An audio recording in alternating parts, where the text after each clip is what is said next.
Democracy is a form of government which comes from the Greek word demos, translating to people,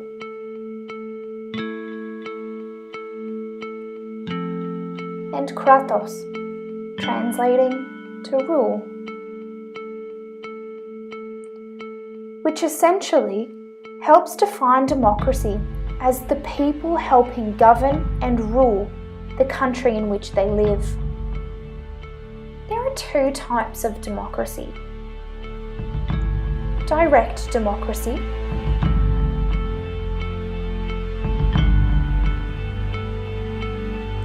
where all citizens vote on all laws,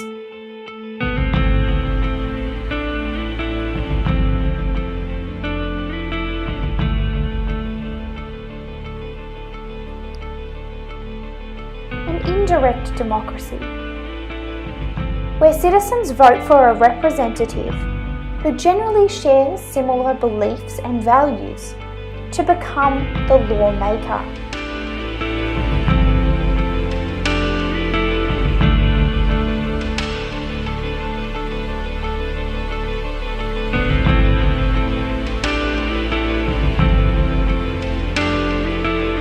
Do you know that by 1908, all Australian men and women were given the right to vote in federal elections? How cool! However, did you know that it wasn't until 54 years later, in 1962, that Aboriginal people were given the right to vote in federal elections? Oh, let me see what else I can find out.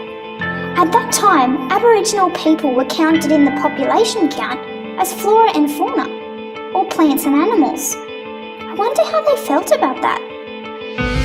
So, they were allowed to vote in federal elections, but weren't counted as people? Is that very fair?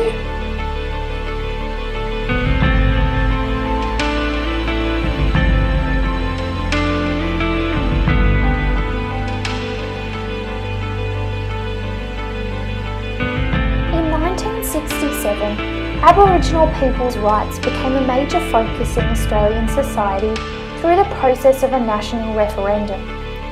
A referendum is where voters cast a yes or no vote on a single political question.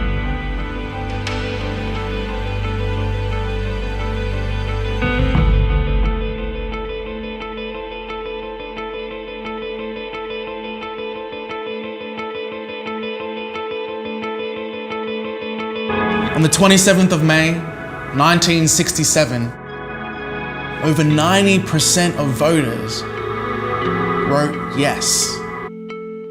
The referendum was only the start of Aboriginal right and equality movements in Australia, but the referendum allowed for the making of laws that would benefit Aboriginal people and created room for unified law to be written, which helped stop Aboriginal people being arrested for breaking the law somewhere simply by moving around because states had different laws governing Aboriginal people. Charles Dixon, manager of the Foundation for Aboriginal Affairs, explained that he felt accepted as a person after the 1967 referendum because up until that point, Aboriginal people had not been seen as human beings.